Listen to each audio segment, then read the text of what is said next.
નમસ્કાર, GS news 24/7 માં આપનું સ્વાગત છે। હવે જોઈએ આજના સમાચાર। રાજકોટ જિલ્લાના ધોરાજીમાં સામાન્ય બોલાચાલી બાબતે રિક્ષા ચાલકે બે ભાઈઓ ઉપર કર્યો હુમલો।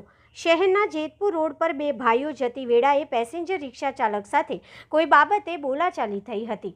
રિક્ષા ચાલકે ઉશ્કેરાઈ જઈને ધોકો અને લોખંડના પાઇપ વડે બંને ભાઈઓ ઉપર કર્યો હુમલો। હુમલાનો ભોગ બનેલ ધોરાજી જમનાવડ રોડ પર રહેતા અશ્વિનભાઈ દાસવાણી અને અનુરાગભાઈ દાસવાણી હોવાની વિગતો સામે આવી છે। ત્યારે ઈજાગ્રસ્ત બંને ભાઈઓને ધોરાજી સરકારી હોસ્પિટલમાં સારવાર અર્થે ખસેડવામાં આવ્યા છે। ધોરાજી પોલીસે અજાણ્યા રિક્ષા ચાલક સામે ગુનો નોંધી વધુની તપાસ હાથ ધરવામાં આવી।